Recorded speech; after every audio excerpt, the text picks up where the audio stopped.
Details this morning of the killing of the leader of al-Qaeda and the world's most wanted terrorist, Ayman al-Zawahiri. The precise nature of the drone strike, the fact that there was no explosion, and that damage seemed to be limited to this tiny portion of the building where he was, suggests it could be the work of a secretive U.S. weapon, a modified Hellfire missile nicknamed the Flying Ginsu.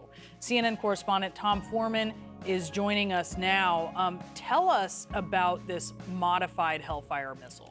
We can tell you what we believe we know. The truth is the Pentagon, the DoD, they don't really want to talk about this thing. This is what it is believed to be based on a lot of military watchers who've studied it closely. It is a version of a Hellfire missile, meaning it's about 5 feet long, about 100 pounds. And what makes it unique is this. You can't see the two in the back, but there are 6 blades that as this flies toward a target, they pop out at the last possible moment, creating a kinetic attack force. What that means is no explosion, just a tremendous force moving through a target, so something about as big as a screen is exposed to the attack and nothing else around it. It's a very unusual weapon, and again, they don't really want to talk about it, in part because it is so unusual and such a surprise on the battlefield now.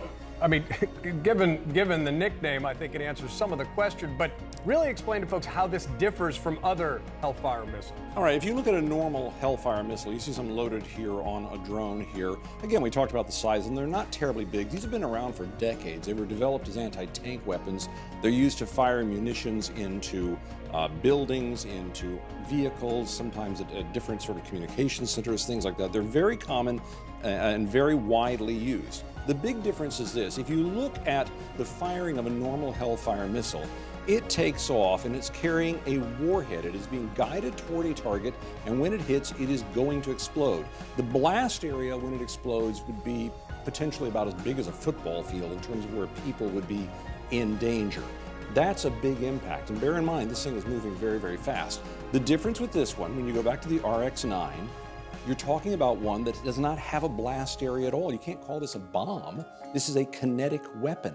It is a kinetic missile. That's its purpose, and that's why they say you use it in a civilian place, you're much less likely to hit anyone other than your target because, again, the damage area is right in one spot. Yeah, it limits that collateral damage that U.S. drone strikes have faced so much criticism because of. When you're specifically, Tom, looking at the aftermath of this strike that we saw in Kabul, what suggests that this could be the weapon that was used? The same thing that it would suggest to you. Look at the house. There's no sign of a giant blast here. You talk about a blast that could, reach out across a football field. There's no sign of that here. There is limited contained damage. You don't see burn marks. You don't see blast fragmentation. You see none of the thing you'd expect from a normal explosion out there. And I want to point out the speed of this thing because this is important. This is moving at close to 1,000 miles an hour, which puts it above the speed of sound at sea level. So even if you were theoretically looking for threats out there, you would not hear it approaching because it's coming too fast. At the speed it's traveling, if you actually spotted this relatively small missile a mile away, you would have 4 seconds before it was on top of you. That's how fast it's moving. So that's what makes it such a devastating weapon. People don't see it coming, they don't know it's coming, and when it strikes, if it's guided properly, and it is being guided, this could actually be guided by somebody in the United States. They don't even have to be over there. When they take it into their target, the goal is to hit specifically what they're after and nothing else. And look at the building. You don't have to be an expert to say, I don't think anything blew up in there. Something very violent, very dramatic happened, but I don't think it was an explosion because it doesn't look like an explosion. That's the signature of this missile, which now appears to have been used about a dozen times in recent years through Yemen and in Iraq, a few other places over there. Yeah, look, clears up a lot of questions that Sure I does. think people have looking at these pictures. Tom, thank you. You're welcome. Thanks, Tom.